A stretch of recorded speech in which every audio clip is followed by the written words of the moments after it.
What's up, Wrangler Nation? Welcome in to another episode of Wranglers Weekly, brought to you by 575 Pizzeria. I'm Guy Chiarenza, and today our special guest is Sal Cerrato. Sal, thanks for joining the show today. Of course, yeah, thanks for having me. Sal, you've had a big week. South Division first star of the week. 4 points in one game against the Jackalopes. What a day that was. Take me through it. What'd you see on that second goal in particular? Because that was a real beauty. Yeah, I don't know, Corson just kind of slid me the puck, and I don't even know what I did. I just made the play and put it in the net. So. And so, I mean, for that day, really, and it seems like whenever you get going, you're going, you're unstoppable. What did you see on that day in particular that led to a 4-point day? Honestly, just a couple mistakes by them, and I was able to capitalize on it. So it was a good night for me and good for the team. Yeah, and of course, all that led to being the first star of the week in the South Division. What does winning that award mean to you? It means a lot. Coming into this league, a lot of people had doubts on me, I think, just from being small and stuff. So it feels good to prove them wrong. And I'll ask you about that. Being an undersized defenseman, how have you been able to overcome that adversity and really prove the doubters wrong? Honestly, I've been doing it my whole life. So each year I just have to work on a couple things. Obviously the bigger guys are harder to handle, but there's certain ways, certain things that I do better that help me out. And so what part of your training goes into that? Because, I mean, I've seen it, and anybody that's watched you play has seen it. You're a super fast guy, really explosive on the ice. What kind of goes into the training to kind of allow you to be able to do that? Yeah, shout out Jeff Lavecchio. That's my trainer at home, Beauty. He knows everything. He's a wizard. He knows how to get everybody strong as hell, so that's the biggest part of it. And so take me through your hockey journey, just starting from day one. What led you wanting to get into hockey, and what made you want to become a defenseman? Yeah, so I started out hockey, I was 3. I played with my brother. He's 2 years older than me, so I think that actually helped me out. We played house for pretty much 5-ish years. And then actually my best friend from back home, his dad recruited me to our Central States team. Oh. And that's really when I started taking hockey serious. He kind of was the first person to believe in me. And ever since then, I just kept going and hoping people would take the chance on me, even though I'm a little smaller, and it's been working out. So. Yeah, I mean, you're a proven winner. We were with the South Shore Kings last season, ended up winning the championship. What was that like for you? I mean, it was like a dream. My first year there as well, we went to the championship and lost. So, I mean, it was everything I needed. I mean, everyone wants to win their junior championship, so it was amazing. And what's crazy is you guys you beat Ogden, and on the other side is Corson McGuire, who's now your teammate. Have you guys talked about that at all? Yeah, we talked about it a couple of times. He's a little butthurt from it, and he told me this year actually when I met him, it was his birthday. Really? On the third game of the championship, so I kind of ruined that for him, but not everyone can win. What's it like having him on your team now? Just knowing what you saw in that series and now having him on your side, what's it been like?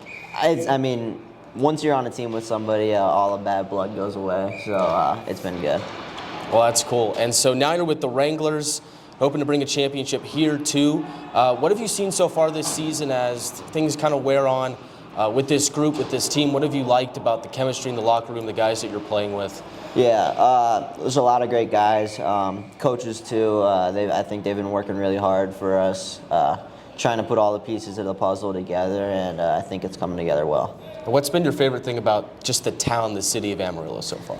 Honestly, when I heard about it, I was a little scared. I was like, oh boy, I don't know what I'm getting into, but I was really surprised. There's a lot more going on here, and it's been a really good time. Yeah, and you were taken in the first round of the draft by the Wranglers. Tell me about that experience. What happens on draft day? You get drafted by the Wranglers, and then what? Yeah, so honestly, before the draft, I wasn't really talking to any other teams. I was kind of scared. I was like, oh God, I don't think I'm gonna really get into any team. And then the day before the draft, they called me up and they were talking to me and said, if we get a chance, we're going to draft you. And even then, I was still a little hesitant because he said, if we get a chance. So I was just watching the draft every time the Wranglers would come up, and I was watching, and I mean, I went first over our first round, so it was a good relief. Well, we're happy to have you. And, it's interesting because you're having such a breakout year with us so far. But the thing that's really stood out to me is you lead the team in shots, which is kind of rare for a defenseman. So kind of take me through that. Like, do you have a shoot-first mentality, or are things just opening up for you? Like, why do you think that is? It's just the way I play, really. A lot of guys like to say that I'm pretty much a forward out there. But, I mean, shots on net, it's how you score. So I just love getting the puck on net, causing havoc in front, and hoping that we can bury one. And so away from the ice, what do you like to do? What are some of your hobbies? I like to go fishing. That's probably my biggest hobby back home. Me and my buddies will go fishing in the summertime. Video games, obviously. That's like, I play a lot of video games now, especially because all my friends are away from home, and it's like a good way to connect with them. Yeah, so. for sure. What kind of games are you playing these days? The new Call of Duty just came out, so we've been playing that a lot. Some Rocket League and a couple other games. There you go. It's some good stuff. And you're from Missouri, so I have to assume that the fishing there is pretty good. Yeah, it's pretty good. There's a couple spots, like, you got to find the good ones, but once you do, there's a couple good ones. I mean, for me personally, like, I'm not the best fisherman. There's a few places that I go where I can catch some trout here and there, but you pretty good fisherman? Like, you catch some good stuff from time to time? Yeah. I mean, I would say so.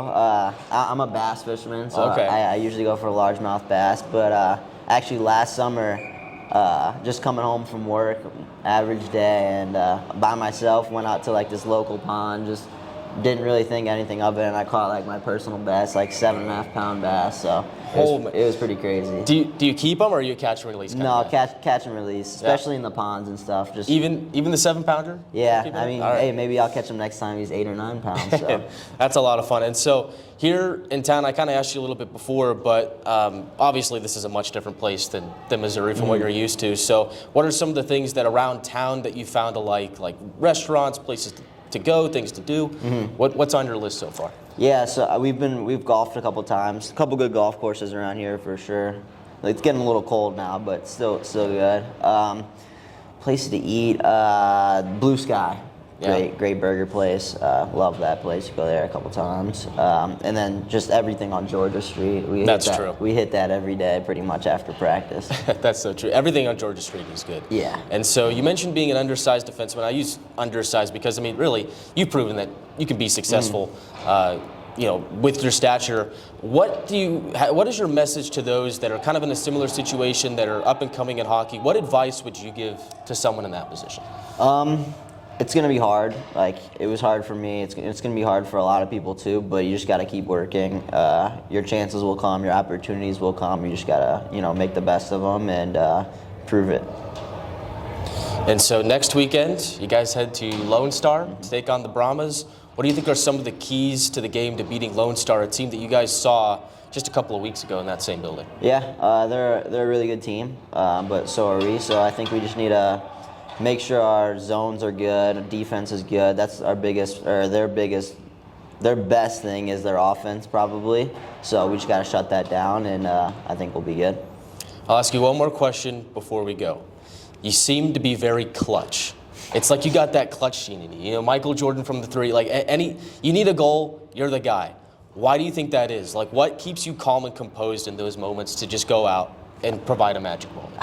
Honestly, like, that's what we play the game for. Like, the feeling of making the play, like winning the game, it's unmatched. And thankfully, I've been able to do it a couple times here, so it's been a great time. It's been fun. Well, we're happy to have you here in Amarillo, and we'll see you in action against the Brahmas this weekend. You can catch that on NATV or listen in on our YouTube channel. Make sure you follow us on all our social media channels. As Sal, thank you for your time. Thanks for coming on. I'm Guy Chiarenza, and this has been another episode of Wranglers Weekly, brought to you by 575 Pizzeria.